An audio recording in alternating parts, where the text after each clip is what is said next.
Good evening and salutations, my Days of Our Lives fans. So let's start off with Greg and Chloe. Chloe,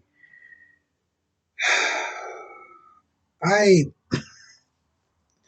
I just don't know about this woman some days. I really don't. I'm at a loss.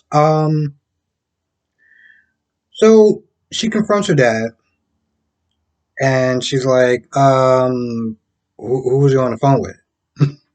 Who was you talking to?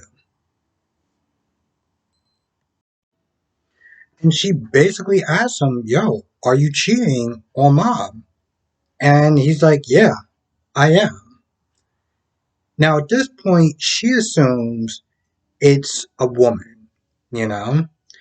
And when Greg tells her that it's a man, she is like stunned at this point. She is shocked. Um, and I wasn't too sure how she was going to handle it, but I'm going to be honest. I think she handled it in a way where it's like as realistic as it can be. I mean, for her whole life, she never knew that her dad, um, was attracted to men. So, like, first of all, the fact that she finds out that he's cheating is just like, what? And then, oh, wait, I'm sorry, what? So it all kind of just hit her at one time. Um, but after that, she sits there and tells her, you got to be honest. Because, Greg is like, listen, it just happened. We had chemistry. I fell in love, and it is what it is.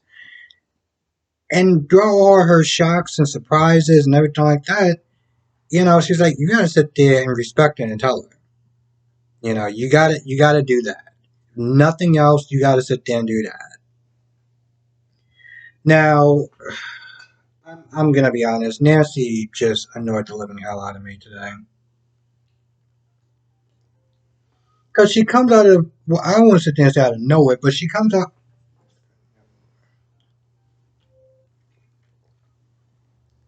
basically tells Brady, oh, you got to sit there. Oh, I'm going to sit there and help you get back my daughter. And I'm like, I'm sorry, what? I'm like, Nancy, you do realize that Philip is still missing and we don't know if he's dead or not. And this is what comes out of your mouth? Oh, you got to get back together with my daughter. Um, your daughter's boyfriend is missing and can probably be dead. And that's what comes out of your mouth. That makes sense to you. Okay. Um, wow. So she goes on and on and on and on and on. Oh, well, the only reason why you couldn't be with her before, and, are you going to sit there and spend the rest of your life in limbo? I'm like, or he could just sit there and go out with somebody else. Maybe he could just do that, you know, since we don't know if Philip is dead or alive. Just an option. They're talking and talking and talking. And, after a while, Nancy's like, let me go and get Chloe's coat because they've been out there for quite a while. So she goes out there and she finds them. And Chloe's like, this is after, first, Chloe's like, yeah, Greg has something to tell you. Our dad got something to tell you. But then Nancy's like, no, we're staying in Salem, you know? And she told Brady that before, but she went to go tell them that, she's staying in Salem. I'm like, yeah, I mean that's cool and great and everything like that, but you still should probably tell her. Like you should tell her now. Just rip it off like a band-aid. Um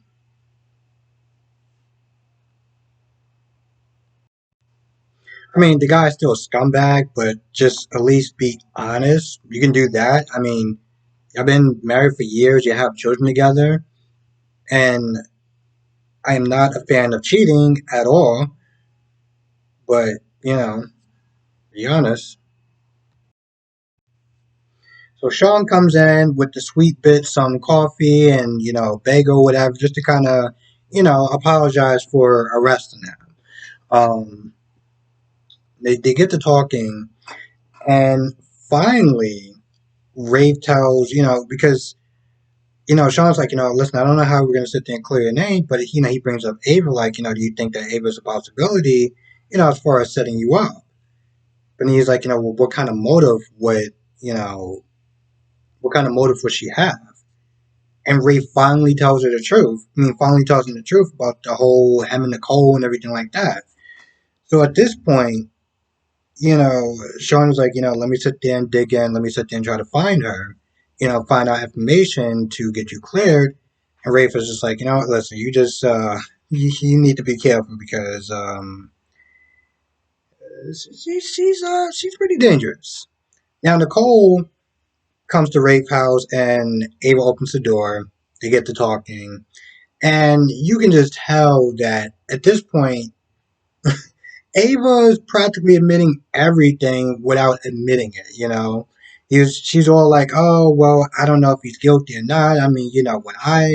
You know, um, when he accused me of chopping Duke's head off or whatever, he didn't even bother to apologize, or, he just assumed that I did it, this, that, and the third, so, I don't know.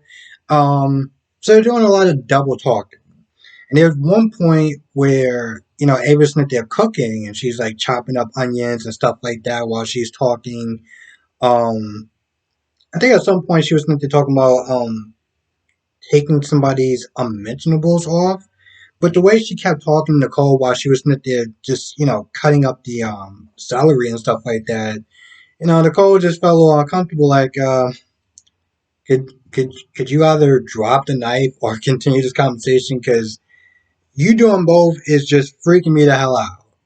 But with that being said, she goes to the police station to talk to Rafe, and at this point she tells Rafe, "Yo, yeah, I'm pretty sure she probably is the one that set you up. Like, I talked to her, I kept it cool, but yeah, I'm pretty sure that she did it." Now, Ava is monologuing like a damn DC villain. And, she's all like, I can't remember what she said because she said it like under her breath a little bit as far as like maybe taking away his unmentionables or whatever. But then she's like, since you're going to be in jail, maybe I can sit there and find somebody else to, take care of that for me. I'm like, now, Sean did ask a very, very valid question to Rafe before Nicole got in there. Sean was like, yo, why didn't you sit there and just break it off with her? And he gave this BS excuse about, oh, well, she didn't want to rebound. Nicole didn't want to rebound. And, I was getting home cooked meals and she was being so nice to me. And I didn't want to sit there and hurt her feelings. And I was like, nah, bro, you don't. No, no. Listen, what Ava's doing is messed up, but this is all on you. You could have manned up. You could have just had her. Here's the thing, there was so many times where he could have just ended it, you know? This is after um this is after Ava was literally packing her bags and was just ready to walk out. And he begged her to stay. And time and time and time and time again, before and after, she has given him multiple chances to be like, yo, listen, if you want to be with her, you can be with her. Just be honest. It's the same thing with Kate when Jake was, being a scumbag. It was the same amount of opportunities that she gave her. She gave him. And that's the same thing that Ava did. So at this point, I'm like, you did that to yourself. And it's not there trying to make excuses. Oh, I didn't want to sit there and hurt her feelings. So you just what? Strung her along until one day you're just like, I'm going to sit there and tell the truth. I'm going to sit there and be honest. Oh, well, you're arresting me, so I guess I can't do it now. Like, no, bro, you're a scumbag. And I don't like excuses, so that just really pissed me off. So Abe comes to sit there and see Lonnie. They talk a little bit about Paulina. And, Abe was like, I don't know if I'm going to be able to forgive her because, she lied to me, and it's just the one too many lies that she did. Um, and of course, Abe talks about Lonnie saving Paulina. And Lonnie was like, listen, I'll never completely, um, forgive her or whatever, but, we're on better terms. And, hopefully, Abe and Paulina could be on better terms as well. So at some point they do talk. Well, at some point Abe does bring up, her bio dad, and it's like, listen, I'm not going to be threatened if you want to sit there and try to get to know him or anything like that. And you know, now Lonnie was like, from what Pauline told me, he seems like a really bad dude that I want nothing, I want nothing to do with him. But the thing is, while I get here's the thing, while I get she doesn't want to know about him, as far as like know him as a person, the fact of the matter is that is her bio dad. And, just for health reasons of her children, she might want to know, his medical history. Now, Abe does also talk about, you might have some siblings or whatever. And she's like, oh, well, no, I don't want to get to know them either. Now, all right, if you don't want to know your dad, that's fine. But just the fact that you close off the idea of even getting to know maybe you have some siblings out there is a little kind of closed minded. I mean, I get that stuff just happened, but it's like, oh damn. I mean, really? Um, Now while that's going on, Paulina ran into Ray or TR, whatever the hell he wants to sit there and call himself, Terrell something.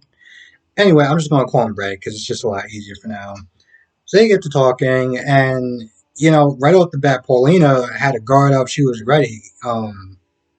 And this dude really seemed like he's quite a bastard. Now he did sit there and say that he changed his ways and he apologized for how he treated her. They talk about her daughter, but Paulina's like, no, the daughter that I have is from a marriage after you. And when Ray asks, do you have any more kids? Paulina's like, no, which at some point he is going to figure that out. Um, you talk about Johnny as far as 1 second. Because in the beginning, Pauline was like, you came to track me down. What do you want with me and stuff like that? And, Ray's like, I'm not here for you. I'm here for Johnny. We're going to be making a movie and whatever. So I didn't even know you was actually going to be here. And before Paulina left, Paulina was like, yo, listen, I don't care what you do in this town. Just don't come across me, my family. Just stay the hell out of my damn way. Um, they start arguing a little bit, and Paulina's not getting louder. Now, at some point, Lonnie walks up, and Lonnie's like, is everything all right? Like, you good? So, if they actually do show, the aftermath scene of Lonnie and Ray, that is definitely going to be interesting. Um, it's going to be interesting. I'm not going to lie. Like, storylines where, you have these people that's like abusing these women and stuff like that, it's just always very difficult to watch. I just put it like that. It's just very difficult to watch. Oh, and Abe, asked Sean to be, the acting commissioner until they're able to clear Rafe. And, Sean agrees. And at some point, Sean was in there saying that he was keeping him upstairs as opposed to being, in the general population because let's be honest, the minute he gets downstairs and he's around other inmates and they find out he's a cop, it is not going to end well. So he better pray that he finds out, he gets proof on Ava that Ava Smith they're framing him before he goes to jail because once that happens, it is a wrap. I don't even think I actually have to explain more to that. I really don't. Hmm. Now that I think about it, it was actually two scumbags on this episode, Greg and Rafe. And I've already sat there and talked about Rafe, but even when Greg was like, "Oh, I just didn't want to sit there and hurt your mom and stuff," and it's like, bro, you made a choice. I can't stand when people do stuff like that. You know, they will go behind somebody's back and do all sorts of dirt, but then stand and be like, "Oh, well, I just didn't want to sit there and hurt your mom." I'm like, "Well, you could have just been honest and told the truth. Yeah, that would have hurt a little bit, but it would have been a lot better than you sneaking behind her back and doing God knows what with whoever you want. You know, but a scumbag is always going to be a scumbag, apparently. So." Anyway, with that being said, I'm gonna go. I want to thank everyone for watching. Be safe. Let me know what your thoughts are in the comment section below, and I will see you in the next video.